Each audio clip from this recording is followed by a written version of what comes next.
We're really glad to have Ted Hopkins here tonight, and it's my job, if you will, to introduce him. But Ted doesn't need any introduction. Everyone knows Ted. I'm sure he's been here forever. He's active in all kinds of things in town, particularly 25 years in the fire department. I'm not sure how many of those were as chief, but was there a long time. And now in the Manchester Historical Society, he's been very active here, active member for many years, was on the executive board up until last fall. And he's the one who gets the credit for, and really did most of the work, for shepherding little Eli through the process of preservation. So I'll turn you over to Ted Hopkins. First of all, I'd like to thank everybody for coming. I certainly appreciate it. Come and listen to an old fireman talk. You certainly got a lot of courage. But I think we got a great program here for you. We are here tonight to try to accomplish two things. Present the history of the Manchester Fire Department. One of my great desires and dreams was to restore little Eli, and I tried when I was fire chief of the fire department. It's a good thing because we would have, plain English, ruined it. So thank God the fire department wouldn't go along with me and restore it. So now we finally got it done right, as you'll see it outside. And the other thing is to show the history of the Manchester Historical Society. It's a great accomplishment for the Manchester Historical Society to have something like little Eli, and certainly you're going to have a big treat tonight by hearing the history of the Manchester Fire Department. At this time, I would like to introduce my good friend, curator of the Manchester Historical Society, Wesley Hill. I've known Wesley since he was a little boy, and a great fella. When I was asked to do this, I knew I needed a lot of help. And I went to one of the most knowledgeable Manchester historians to do the research and present it to you. I'm sure this will be a great learning experience for all of us. At this time, without further ado, I'd like to introduce to you my friend and one of the most knowledgeable people about this you'll ever get to meet, Wesley Hill. The fire protection in early Manchester was irregular and spotty at best. If an uncontrolled fire broke out, you were pretty much on your own unless you could summon neighbors or passersby to lend a hand. There was no organized body to handle fire emergencies. In March of 1870, a dangerous fire broke out at Factory Point in Cloney's barn. Cloney was the tailor at Factory Point. His barn was lost and his shop was damaged. Adams Hall was also scorched, along with Mrs. Slocum's cottage and A.B. Cloney's restaurant. In May of 1872, a fire at Adams Hall broke out in the darkroom of photographer O.A. Wilkinson. This fire was extinguished by nearby citizens with pails. In July of 1876, a third fire in 1 week took out the barn of Henry O'Hare opposite Delwood Cemetery. In January of 1877, the village schoolhouse burned, and all records were lost along with their textbooks and everything else. They supposed that it was a smoldering coals that had caught between the floorboards and went unnoticed. Without a fire organization, it was up to regular citizens to respond when a fire emergency arose. In some communities, citizens organized themselves so they could be more effective when fire broke out. The earliest fire organization we know of was called the Bucket Brigade. A lot of communities had them. These were a group of men organized to assemble when alarms sounded. Their job was to grab buckets and rush to the scene. The water supply came from large barrels strategically placed around Manchester Village. Originally, it is believed that there was a system of barrels connected by iron pipes running along Main Street. This is what they may have looked like. This system was believed to be gravity-fed from a spring source on the site of Equinox Mountain. It was a bothersome system, and not too practical because the pipes were removable and they had to be lifted aside each time, every time someone wanted to get in and out of their driveway. So it was a lot of trouble, but they wanted to have water nearby in case a fire broke out. What happened in the wintertime, of course, is anybody's guess, with temperatures being what they are in Manchester in the winter. Pre-Civil War fire protection in Manchester consisted of a series of wooden barrels set up around the Equinox Hotel, and these they used to catch rainwater in. These barrels were kept full at all times in case there was a fire. There may have been a similar setup in Manchester as well. We don't know for sure. In November of 1876, the village began, according to the Manchester Journal, the village began excavations for water containment tanks and a series of ditches to feed water to them. One was located in front of the courthouse. The second one may have been near the crossroads because the location is referred to as the lower end of the village. These tanks evidently did get installed because in the Journal of 1881 we read about the village fire district meeting to discuss raising funds to repair the tank in front of the courthouse. The observation was made that there was $100,000 worth of combustible property in range of this tank, so it needed to be taken care of. In June of that year, they resolved to rebuild the water containment tank in stone and to fill it with water from Equinox Pond. In August of 1878, the village heard proposals to upgrade their fire emergency water supply. They they decided to, number one, construct a tank of planks with a capacity of 900 barrels, that each barrel being 42 gallons of water, at a cost of $200. They also decided to construct a tank of stone at a cost of $400. And then they voted to construct a water pipeline north of the seminary through the village and to add hydrants at a cost of $1,000. This is the first mention of hydrants for Manchester Village. They may not have gotten installed at that time because we read later on in 1900 of them putting in hydrants. This is what the plank tank may have looked like, though I guess it may have looked something like this. We're not sure if it was all above ground or all below ground or halfway, but that's what it sounds like from the description.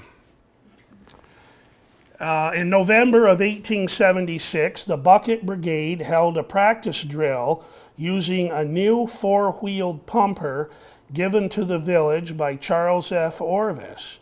They discovered that their new engine could throw a stream of water 150 feet, and this is what the engine looked like. As that looks familiar. This new hand-drawn pump wagon came to be nicknamed Little Eli. We're not sure how they arrived at that name.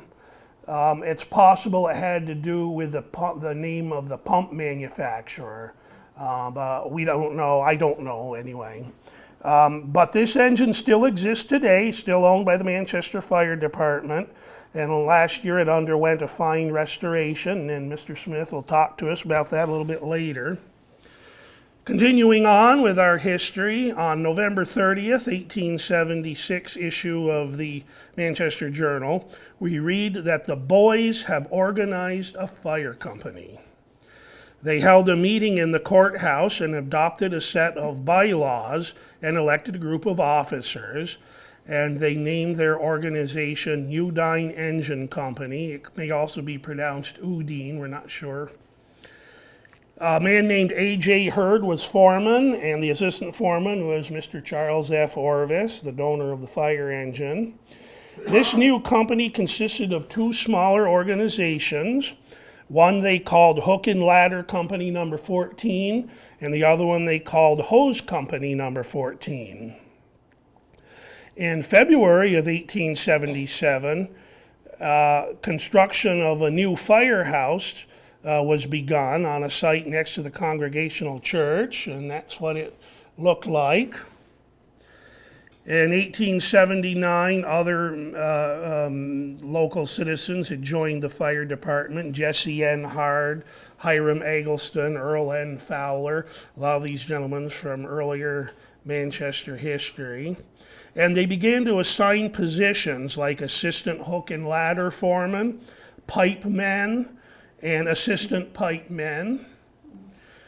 Acquiring fire equipment must not have been an exact science in those days, because there's a newspaper clipping that talks about them having to return 200 feet of hose because the couplings didn't fit and they couldn't connect it up to the pumper. In October 1877, the Udine Company held a meeting and voted to purchase 4 overall suits for use at the firehouse. This is the first inkling of wearable equipment that we hear about for the local fire department. They also voted to form a committee to investigate a better water supply for Manchester Village. The next year, the village decided to convert the green to a water tank. The green is probably that strip there where the monument is today. There's no photographs of it, so we don't know exactly what this looked like. It could have been a pond or a reservoir of some sort. It was also in 1878 that we see the appointment of Manchester's first fire wardens, whose job it was to make rounds to assure fire safety. In January of 1878, Manchester's first fire safety regulations were developed. Number 1 read as follows: no wood ashes shall be placed or stored within 50 feet of the nearest building. Number 2, all friction matches shall be stored in an earthen or metallic match safe. Any stovepipe passing through or near a wooden partition shall be secured by an earthen or metallic thimble. Number 4, fire engineers shall ensure kerosene is properly stored according to state regulations. Number 5, no flammable liquid shall be drawn or sold by lamplight. And finally, number 6, the fire engineer shall visit and inspect all buildings each November and January to ensure compliance with all safety regulations. So they're trying at this point. They don't have the sophisticated fire sprinkler systems and things we have today, but they're trying to take steps to protect themselves because there's a large rash of fires in 1877. And it made them really think about what they needed to do. In February of 1877, while the village residents were building their firehouse, the citizens of Factory Point began talking about fire protection for their section of town. They held discussions about securing a water supply, and they began a subscription campaign to raise funds. Their first pledge was $300. We don't know who the donor was, but they started off with $300. On March 1st, 1877, they officially organized a fire company, and it was called the Pacific Fire Company. And it, too, was divided into more than one group. There was Engine Company number 1, and the other was Suction Hose Company number 1. Any able-bodied man could join the fire company at Factory Point for an entrance fee of $1. The first officers were D.S. Wilson, who was the foreman. Other members were Warren Adams, Robert Ames, and Allen L. Graves, Mason Colburn, and many others. They originally had a button hand crank engine. I'm not sure what that was or exactly what it looked like. I couldn't call anything up on Google. But it was operated by hand, of course, as all the other ones were. According to the Journal, it was a second-hand purchase that they got from somewhere, and it took 60 men to operate, so I guess that must include the laying of pipe, managing of the hose, etc. Mr. Orvis gave them $50 toward the purchase of a new engine. They began raising funds to get something better than the old button engine. So what they did was they raised funds and they purchased a new engine. This was larger than the one that they have in the village, and this is what it looked like. And there it is on display in Adams Park. This is the old telephone building, Dr. Madcore's office. Let's see, 8 days after they formed their brand new company at Factory Point, they had a chance to try out their new engine because a 2 a.m. explosion near Grove's drugstore, that's the building where Ben & Jerry's used to be, an explosion near there occurred, setting the building on fire. The basement was in flames. And since they didn't have a siren system then, they used the tannery whistle at Clark's Tannery, which sits in the new park next to the mill pond. They used that as a fire alarm to summon people. The journal reports that the new engine was useless, so they had to go back to use the lone crank engine. We're not sure why the brand new engine was useless. But it may have been some sort of pipe problem. But the citizens were able to keep the fire at bay until the Udine Company arrived from the village with their engine. And this is guys either pushing it, running down Main Street with it, or maybe they hitched it to a horse or something for a little more speed. But they got there as fast as they could, and they were able to save that building. This might be the reason for the next item about a week later in the next issue of the journal, where they're reading about needing more hose and getting a better water supply for fighting fires. The citizens of Factory Point also knew that, like their friends in the village, they were going to need an engine house. So what they did was to take over an old blacksmith shop and use it for their main building. This was either something they purchased or it may have been donated by one of the local residents, we're not sure. They constructed a spotting tower on the top of it where a lookout could be kept for any fire outbreaks. And this is the firehouse which sat just south of the Colburn house and what is today in the parking lot of Hand Chevrolet, and that's what it looked like.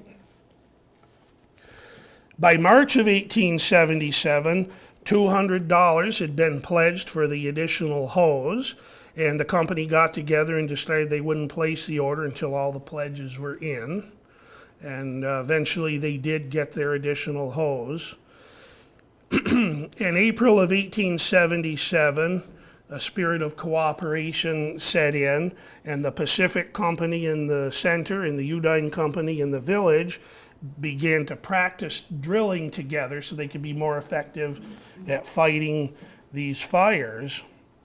In the May 1877 practice drill, the Udine's new engine, Little Eli, threw a stream of water all the way to the top of the Congregational church spire. And that was a distance of 150 feet. And this is reported to have been done with only 25 men on the brakes. And some of them were lightweights. I'm not sure what the brakes are, but that's what it said. This is the journal expressions in the journal. Mr. Simons and some of those other guys had colorful language in their descriptions of some of the things that went on. The Manchester Journal reports in the September 27, 1877 issue, the village and Factory Point are agitating to organize fire districts to increase efficiency.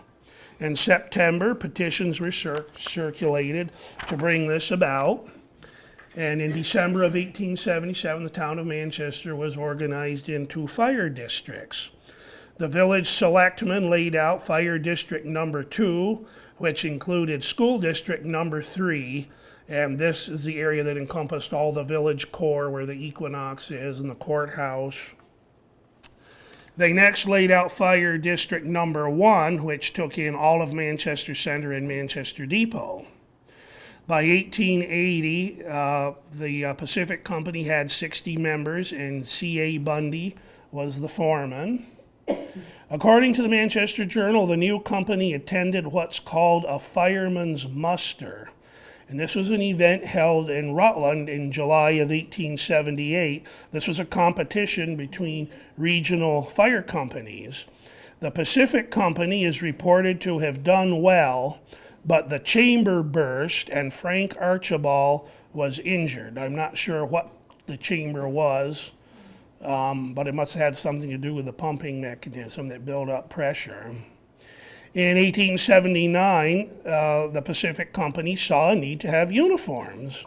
In May of that year, the ladies of the center got together and made them all matching shirts so that they could participate in Decoration Day ceremonies.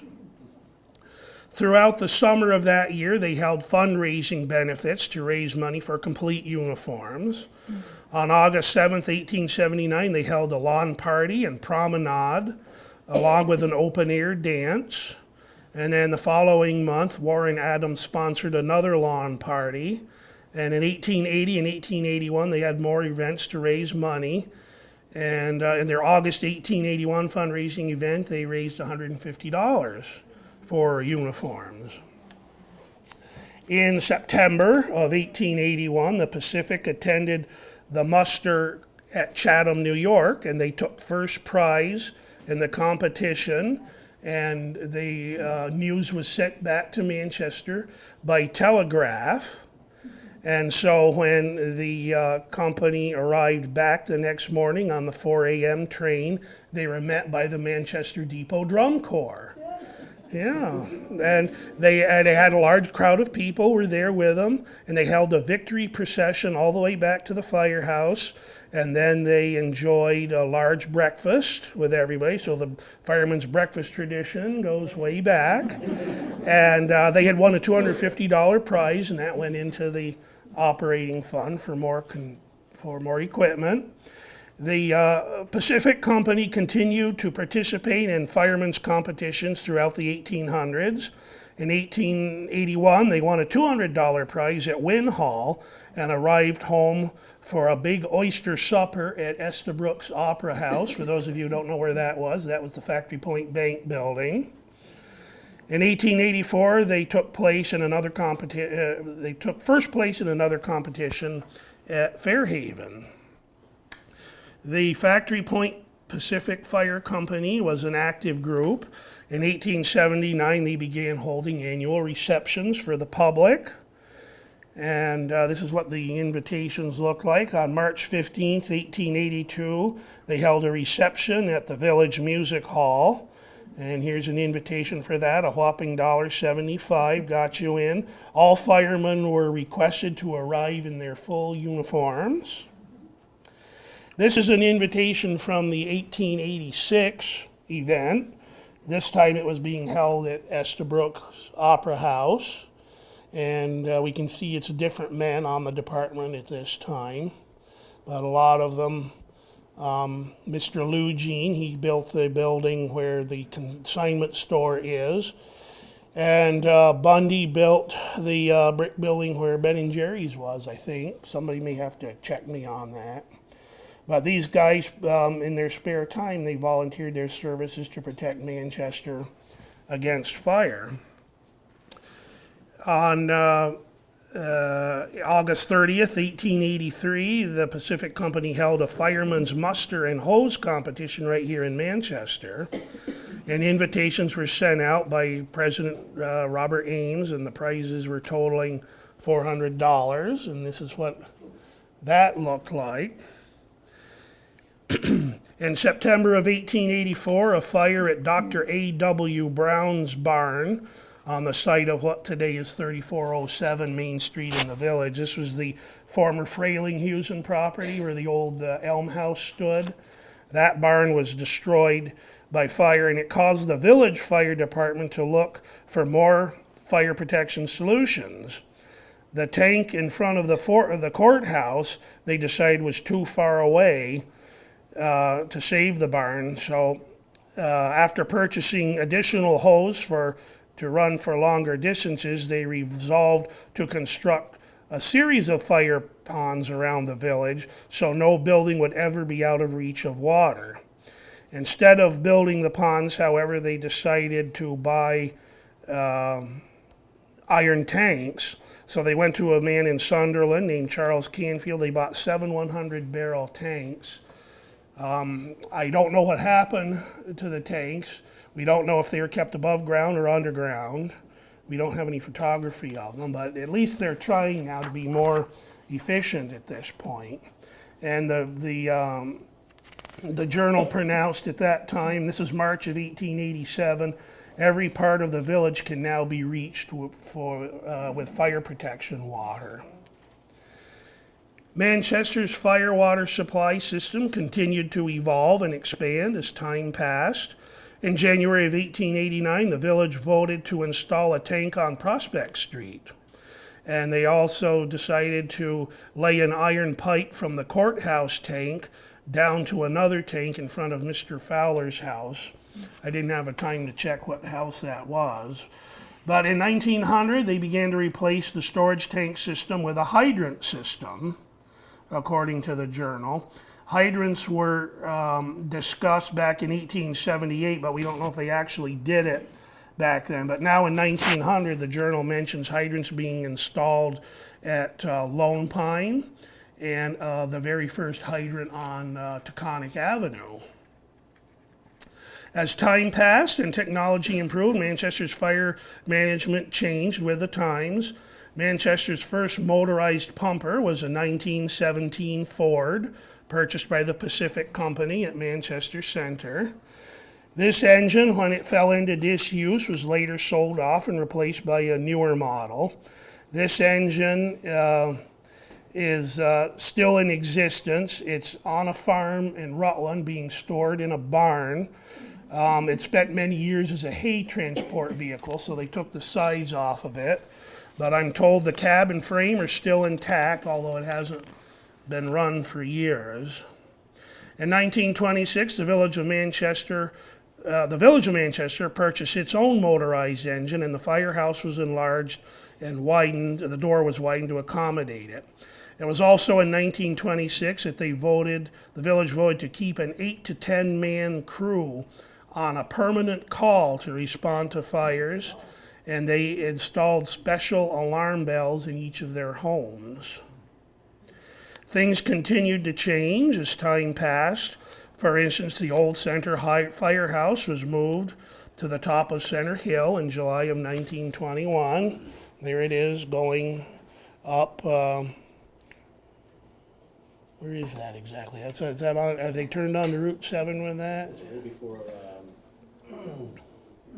I think there was a story about there being a problem with the route they had to take. I think they actually had to go down part of Park Place to get over there. They weren't able to go straight down Center Hill. In January of 1924, there was an actual fire at the firehouse.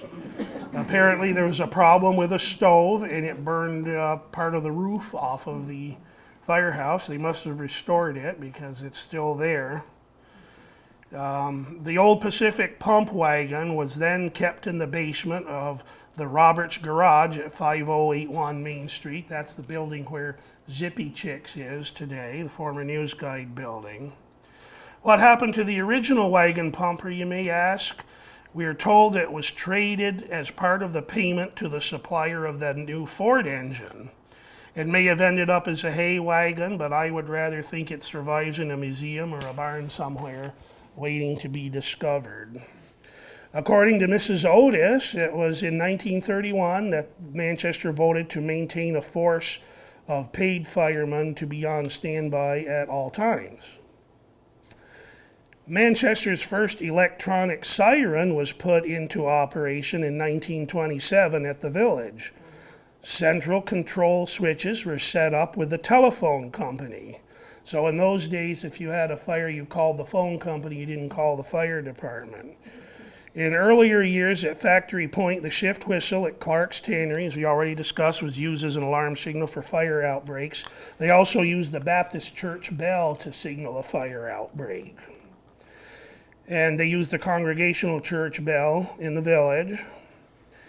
After the 1887 fire at Estabrook's Opera House, it was recommended that telegraph operators remain at their posts to transmit aid requests between the two villages rather than to rush to the fire to help. So they had to get in the habit of staying out of things. The Manchester Fire Department came from humble beginnings made up of caring citizens concerned about the welfare of their community. Today it has evolved into a fine modern organization, still made up of community-minded citizens, now operating with the best modern equipment and technology, ever ready and always on the lookout. Now we'll turn the program back to Ted, and then we'll hear about little Eli. Thank you, Wesley. Sure, it was a learning experience for me and for all of us, but it just goes to show you how dedicated the people here in the village have always been to maintaining a good fire department, and hopefully that it will always be maintained. I joined the fire department in 1958. I'd like to tell you that it was really, I wanted to save the town and all that kind of stuff, but to be honest with you, I lived next door to Lynn Bourne's garage, and I wanted to hook on to Lynn Bourne's TV antenna. And I went over there to Lynn Bourne, and he said that'd be $5 a month, and I gulped. You know me, I'm not one of the big spenders here in this community. But Lynn said, I'll tell you what, if you join the fire department, I won't charge you the $5. I said, you got a deal. And I joined the fire department. So that's how I got started. And Lynn said that he wanted to have someone close by, that he was getting a little bit older, and wanted someone close by to help him and to go with him to the fires.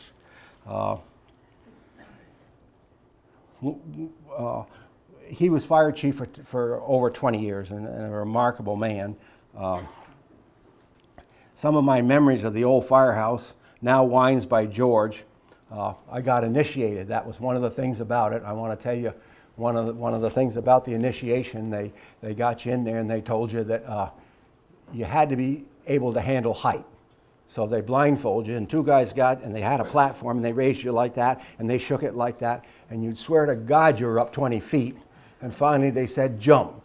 And boy, I tell you, you jumped about that far. You'd only gone about that far. So the last person to be initiated was Lawrence Grant, because we started to lose members because of the initiation type of deal, and I'm sure in today's modern world, initiation is a thing of the past. But we did have a waiting list. I mean, the fire department, you had to be voted on. It wasn't easy. The equipment was a Maxim, a 750 pump, a 500-gallon tank. We had a Jeep that's still right out there, a Chevy, a Ford. In the village, you had to have an accredited firehouse, and you lived within 3 miles. So it was very important to have that Ford in the village, and you could not move that because of the insurance. And you're rated by ISO here in New England. The only state that's not ISO is Rhode Island, and that I don't know why. One of the things about the trading for the Maxim, Howard Ambrose said that he went to a fire in Dorset Hollow, and he said he had the siren blazing and the light and everything like that, and a guy went by him on a bicycle. When he came back, he said, the fireman, we got to trade trucks. He says, this is bad. So maybe that was the indication how they got the Maxim. We also had a panel truck, like a CD panel truck. And I think it was kind of a thing from civil defense of the Second World War. There was very little training. I mean, you talk about the training in Manchester and around, there was very little training. A man by the name of Walt Reed in East Dorset really put the training together. He went over to New York State and got a fellow to come over and put on a training program, and that started the 45-hour course. I mean, to be honest with you, the training, we went down to Sweezy's and mill and pumped a little bit and had a little visit and a little refreshment, come back a little more refreshment. So but once we got going, the the training really got, today the firefighter today is a well-trained person, but Walt Reed started the 45-hour course. They came to us. Mrs. Grandall wanted the Manchester Fire Department, she was going to give us an ambulance, and the firemen voted against it, and I was one of them. I just never liked that kind of stuff, and really we didn't want to get into it. We had all we could handle without getting into it, and that is what we call the third service concept, and the third service concept is here in New England. And I said to my wife, the third service concept, and she said, well, you got to explain it. Well, basically, you have fire department, police department, and rescue here in New England. But 90% of the rescue is done by fire departments. So it's a different type of deal, but whatever works. But it works here in New England, and that's the way it is. We had the red phone system, and we had sirens, and then we went to plectrons, and the siren was in the roof in the firehouse there in Wine by George. And then when that went over, you'd come out of your seat. I mean, it just shook that building. It was really something when we were having a meeting and that siren went off. I mean, everybody ran around like chickens until the things got kind of calmed down. It's the town's responsibility to provide fire protection. How they do it is their business. There's many different systems. Here in Vermont, you have 50 incorporated villages within the state, and they all have fire wardens, and they were all fire wardens, and they really ran the show. You have call men today, you have volunteers, and all different. But it's many different systems, and it's whatever works for the community. The largest volunteer fire department is in Bennington. And the volunteers are about the same throughout the country. 90% of the country fire department are volunteers. The other 10% are paid professionals, whatever you want to call them. We didn't have a lot of fires. I don't remember a lot of fires. We didn't have a lot of car fires, and I got thinking about that, and I thought, well, first of all, they didn't go that fast. 35, 40, 50 miles an hour, you were whipping. And they were pretty rugged. But we did have a lot of chimney fires. That was one of the things. I think we were a group that answered to the needs of the community. In other words, here's this group of men, and anything the community really needed, we tried to do. As the town grew, so did the fire department want to grow. Now we needed a new firehouse. We had more equipment coming, and we put it up to vote for the town. We wanted a firehouse, and the town turned us down. What they said they wanted was a fire and police combination. So all the big wheels at that time got together and put on the ballot that we wanted a fire and police, and we got turned down. They said, you know, we thought it over, we really want a fire. So we got together the following year and went back and put in for a fire, and we didn't get it. Well, we came back, and the firemen got together and formed an association and put up the firehouse through donations. And they built the firehouse, and the firemen owned it, and they leased it to the town. And I'm sure Chris Sweezy probably gave us the land or whatever, but he certainly was a great benefit to that. I remember Dudley Griffiths laid the blocks and so forth. And then eventually they stuccoed the outside. They bought a new truck, a Howe, and then all of a sudden we also got into the rescue and extrication and so forth with the rescue squad. I'd like to tell you about a few of the things that we did during my time. We sponsored a circus for many years. We always had a circus. A lot of times the profit was eaten into by the refreshments for the firemen. So sometimes, we put up the Christmas tree lights. Took 2 days. We had a great time with it. We all went into Comer's for breakfast, and it was just a great thing. We stored them and put them up every year, and it was really, you had a great feeling about it. We washed the streets for Loyalty Day, and we always had a great time. I got to tell you, one of the things there, Charlie Hostley was a good fireman and a great guy, and he'd take the fire hose and put it right up your coat like that. Well, it would lift you right off your feet. So Lefty Casey and I were on the fire department, of course, and so we decided that we'd have to try to put a stop to this. So all of a sudden, Charlie was there by the bridge, and we grabbed Charlie and we had him hanging right over the center bridge but each one had an ankle. And all of a sudden he started to cry and said, "I can't swim, I can't swim." So, of course, then I was sprayed right to death, and we pulled him back up over the bridge, and we did. But we were going to drop him till he said he couldn't swim. But I got to tell you, he never put the fire hose up my coat again. I know that.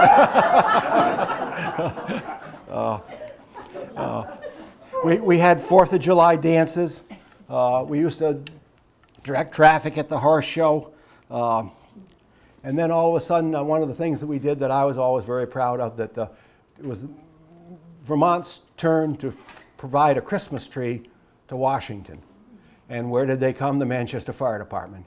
And you had some of the best people to do it. You had a man by the name of Paul Secoy, you had Charlie Towsley, Scott Mayer, and of course Chris Sweezy. And they went up on the mountain and they cut a tree. And it was really difficult because it was a humongous tree, and to fall that and not spoil it. And it had to be a day when it was 50 so you could spray it. Well, you know, in December, finding a 50 day can be very difficult. Well, all of a sudden the day come and they all ran up there and cut it, and it was quite a thing. It was a big procession through town and all through Vermont and went down there. So Manchester Fire Department gets credit for that. I got to tell you, we also built a tanker. We built an Army surplus tanker.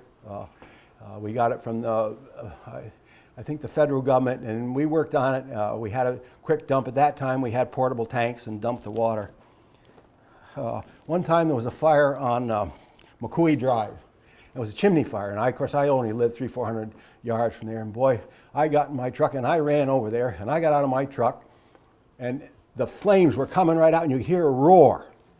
And I ran to tell the lady, you know, to get out of the house and so forth, but there was a clothesline, and it took me right in the neck and flattened me right there like that. The lady comes running out and says, "Can I help you?" I said, "That's supposed to be my line."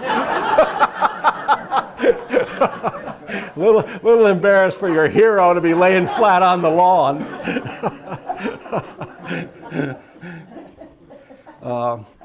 We rescued a horse.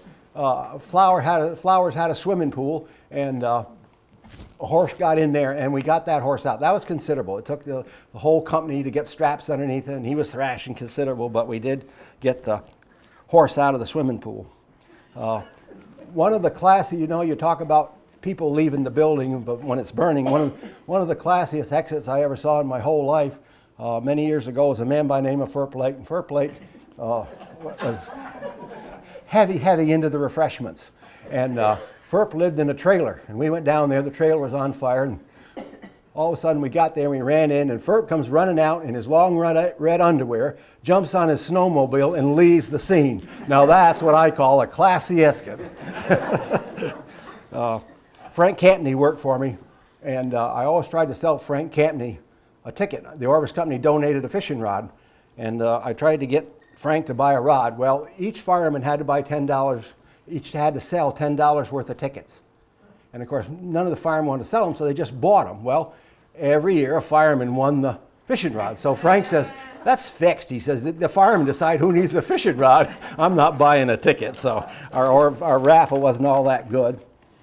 We built a 50-foot bridge back of the Eagles. Paul Secoy cut the logs, big spruce logs. It was a king post bridge. We worked hard on it. We worked all one summer. And I think I came here to look up the records. We had a little problem with it, but I think it was in 1992, somewhere along in there, and I think it ended in 93. Didn't we decide that, Grub? 83, okay. 83, okay, yep. And disaster struck it. I was blessed by having worked under Lynn Bourn, Second World War veteran, a CB in the Navy, he's a master mechanic. He did the chief here for 20-some years. Chris Sweezy took over when he retired. A great compliment to Chris Sweezy.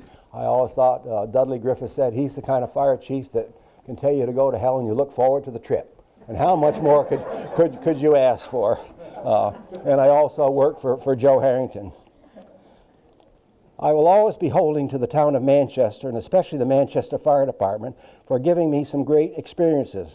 I went to Brattleboro. I drove Lynn Bourn to Brattleboro in the Maxim. I was absolutely thrilled.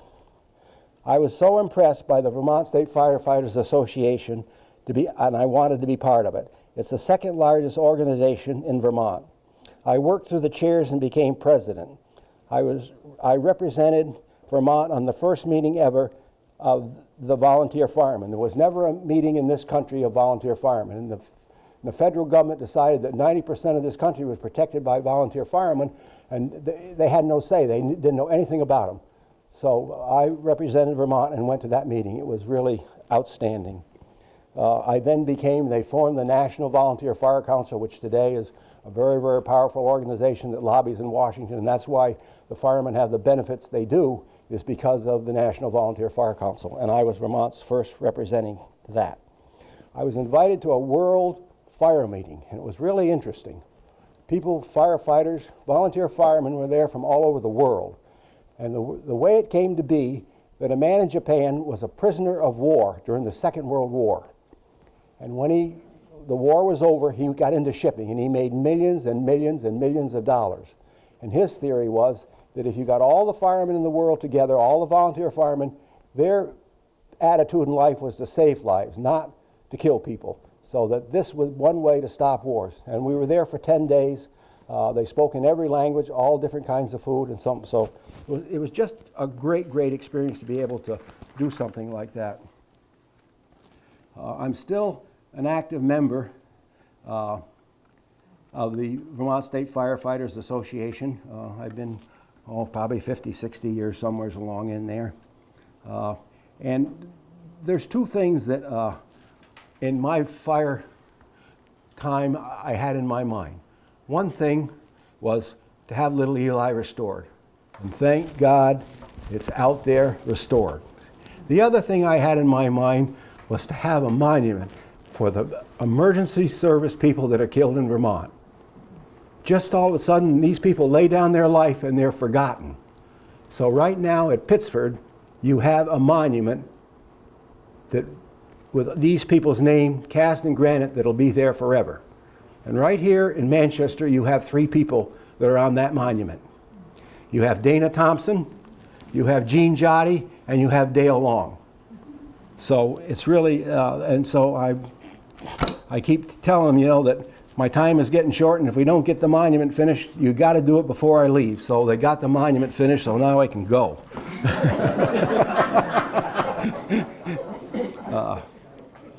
It's the only emergency monument in the United States. You have firemen's monuments, you have police monuments, you have game wardens, but this is all emergency personnel on that monument.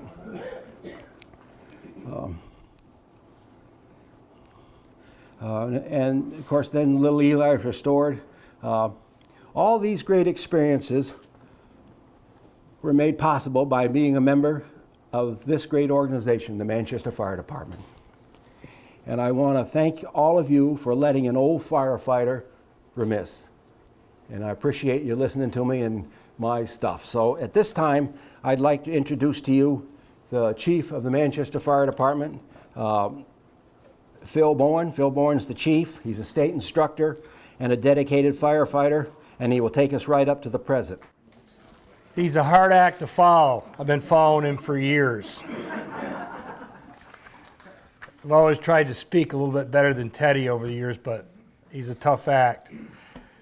I can remember the first fire that I went to with Teddy Hopkins. I don't think I was on more than a week, and it was on Highland Avenue. And he says, you got to put an air pack on and go up. The fire is in the kitchen, it's in the back room, and the hot water heater's on fire. I said, how do you put an air pack on? Well, he says, it's on the job training. Let me show you. So he shows me how to put the air pack on. He says, here's the hose. Go up and put the fire out. Up the stairs I go. He says, turn the water on and put the fire out. I said, okay. On the job training. That was my very first fire with Chief Hopkins. I joined a department in 1981, and Carl Kilburn was my next door neighbor, who was the first assistant chief, very good friend of mine. And of course, following my father's footsteps, I'd moved back into town. He says, you got to join the department. And so he got me to join, and that's when I started. 1980 or 1981, which is 30 some odd years ago. And I'm going to go over what we had. When I got out of the department, we started out with we had the 1957 Willys Jeep out there, which is still out there. We had a 1969 GMC pickup that Chris asked me how much we could, what we could put on it.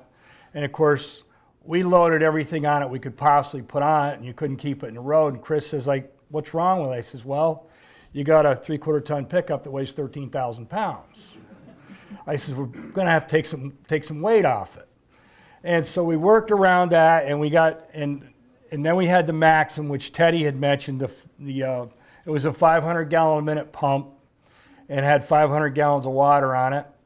And I'm going over a little, and then we had the 68 Howe with a 750-gallon-a-minute pump and 1,000 gallons of water. And then we moved up, and I can remember I was working for Bill Drunzik driving tractor trailer, and they had bought a 1978 Maxim. And I was in Elmira, New York, driving tractor trailer, and I needed some welding done. And I walk in, and here's the 78 Maxim in this shop, and a bunch of guys are sitting around passing a joint around, putting the truck back together. And I'm going, oh, I said, and it just said Manchester on it. And I said, where's this truck going? They said, Manchester, Vermont, man. I said, great. So I didn't think anything about this. I had no clue that I was going to end up working on this thing when I joined the fire department. So they get the truck, and I've done the fire department, and we had all kinds of issues with it, wiring problems, overheating. And I ended up working on it, and all I could see was those guys down there. And Maxim had pretty much gone out of business, and they'd hired a second company to finish the truck so they could deliver it to Manchester. And as Teddy knows, we had all kinds of issues with that truck, but it became probably one of the best pumpers once we got all the bugs worked out of it. It would pump water for days and days and days, which it had, and it would pump 1,500 gallons of water for hours and hours at a time. It was a good truck, and it lasted a long time. And then we got a nice little quick attack truck, which was a 1985. It was an FMC that Charlie Becker down in Shasberry sold it to us, and it was a small Chevy truck, straight 5-speed. And we put out a lot of fires with that truck. It was short, and it was easy to maneuver, and moved, and it drove well. Anybody could drive it. And from there, the truck started to getting bigger and carrying a lot more water, and the pumps started to get bigger. And then we ended up, we purchased the tanker out there, which is got 2,500 gallons of water and a 1,500 gallon a minute pump. And this was the biggest truck that we had in the department. And basically what this truck does is you can park it on a scene, and other trucks can come and fill it up with water and pump water to it.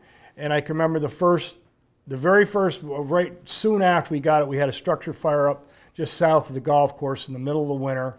Nasty night. We pulled the truck up there, and we supplied the hand lines with another truck and put the fire out.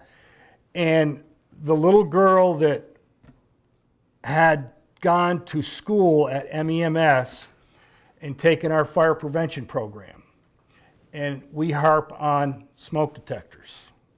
And we harped and harped. And she went home that week and told her parents that they had to put smoke detectors in that house. And 4 days later, they had a structure fire at their house, and that saved their lives. And that goes to show that our fire prevention, that right there, and she got an award from the governor. We went to Rutland at the Holiday Inn in Rutland, and she got an award for saving her parents' life and the family. And she learned that from the Manchester Fire Department, teaching fire prevention at MEMS.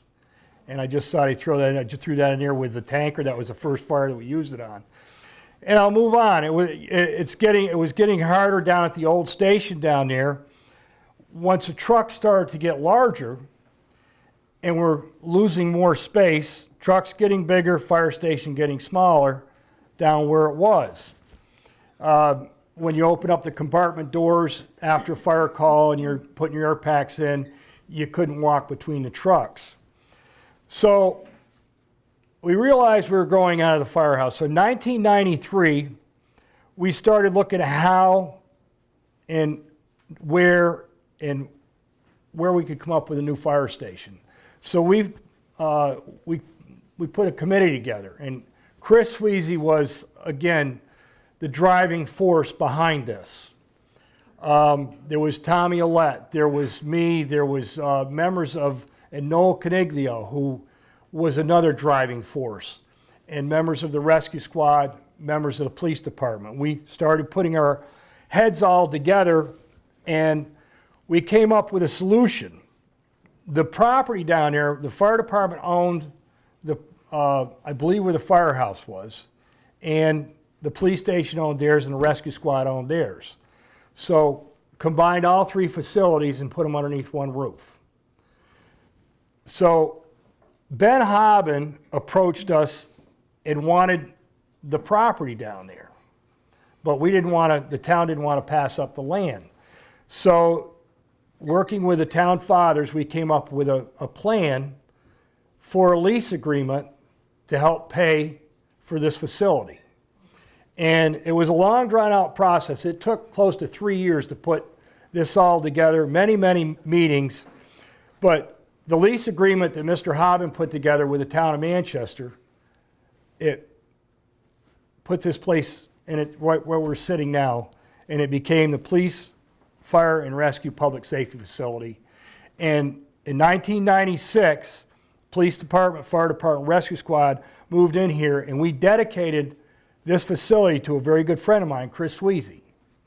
And the plaque is out in front, and the only problem, Chris was not alive when we dedicated it to him.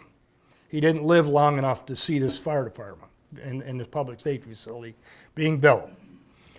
Since then, you know, a lot has happened since we've moved in here. The trucks have gotten so much larger because when we first got on, you had 2-man cab, 3-man cab. You could only put 1 or 2 people in it. And I believe before Teddy, we used to ride on the back of the trucks and hold on to the strap and ride to the fire calls in the back of the trucks, which was a little bit dangerous, to say the least. So we buying these big, larger trucks, of course, you can see how large they are. All the new trucks now are 6-man cabs, 6-person cabs, and with air packs already built in the seats so we can breathe air.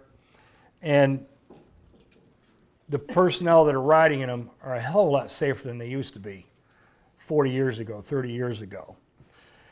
The next new truck we bought was an E1 engine 2 out here, which we still have. It's our second piece out of the station.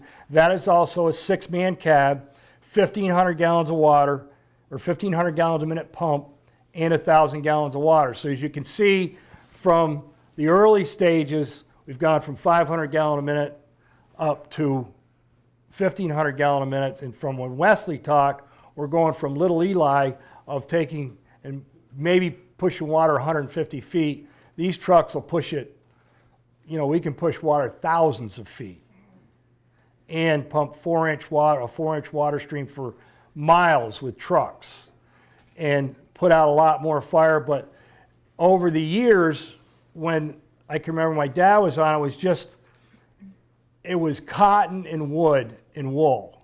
Now you have synthetics, you have plastics, and the fires burn at much extreme heat.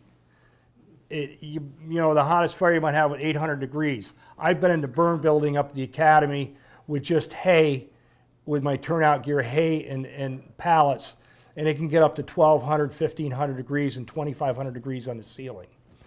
And so we've gone to making our men and women safer by going from, when I first got on, a rubber jacket, and then we got, you know, in rubber boots, and then going to Nomex jackets and the rubber boots. Now we have full bunker gear. We have Nomex hoods.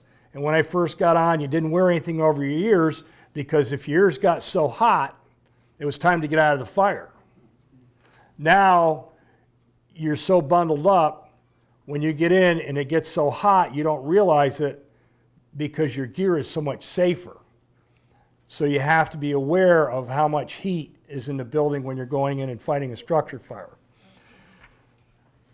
And then the next truck we bought in 2005, which we pushed and pushed, that was my big goal. There was 3 goals I had when I was chief the last time. One was a new radio system, which now is outdated, which we put in 1990. The second one was to build a public safety facility. The third one was to get a tower truck. And I accomplished all 3 of those things. The tower out here, we bought in 1995. It was $750,000. And it's got a 1,750 gallon a minute pump. It has a 95-foot tower. And it makes our life a hell of a lot safer because we used to hang off 35-foot ladders, do what we call a leg lock, hang on to a 2-inch line, and fight fires off a ladder. We fight fires. We used it last week, 2 weeks ago, down to Sherry's, and it makes life a lot safer.